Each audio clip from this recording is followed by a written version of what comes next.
I'm MyRadar senior meteorologist Matthew Cappucci in Orlando. Melissa is set to be the most intense hurricane to ever hit Jamaica. We can see the razor-sharp Erie eye on Jamaican radar right now. On satellite, it's an atmospheric buzzsaw on a collision course with Jamaica. The National Hurricane Center is now explicitly calling for a Category 5 at landfall. Last night, I flew with the NOAA hurricane hunters into the eye of Hurricane Melissa. I snapped this photo inside the eye, an oasis of calm surrounded by buzzsaw eye wall winds.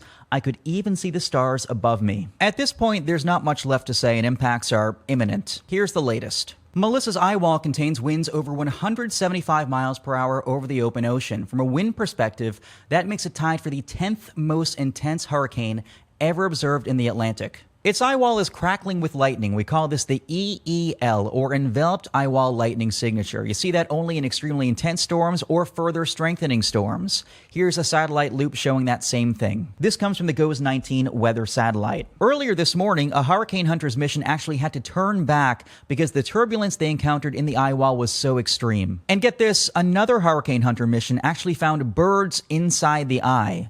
That's not terribly uncommon. The birds just can't escape the inward pull of the hurricane's winds, and so they get trapped in the center, and either they ride with the hurricane or they fall out of the sky and die due to exhaustion. With the Great New England Hurricane in 1938, tropical birds were found all the way north in Massachusetts. Meanwhile, all the air spiraling into the hurricane and rising in the eye wall has now punched down and caused a record dry eye. It's perfectly clear inside and bone dry. Melissa is beginning to turn north right now. Torrential downpours have already been affecting the island of Jamaica and will cause numerous devastating landslides, isolating some communities. And sometime later on tonight or into tomorrow morning, the catastrophic eye wall will come ashore, causing gusts of 150 plus miles per hour at the coastline. Granted, that eye wall is tightly packed, so the winds don't go out super far, but where they come ashore, tornado-like damage will be realized. In fact, the National Hurricane Center is forecasting total structural failure with buildings that are hit by the eye wall. This has the potential to be a serious humanitarian crisis. Now,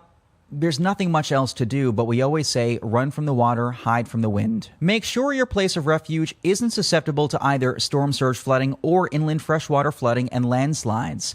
And then be ready to hide from the wind for 12 plus hours in an interior room on the lowest floor of your building that won't flood. Put as many layers between yourself and the outside world as you possibly can.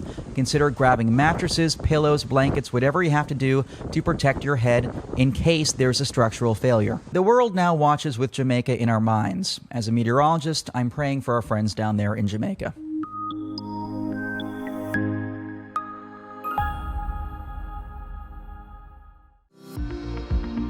Follow MyRadar on social media: Facebook, Twitter, Instagram, and YouTube.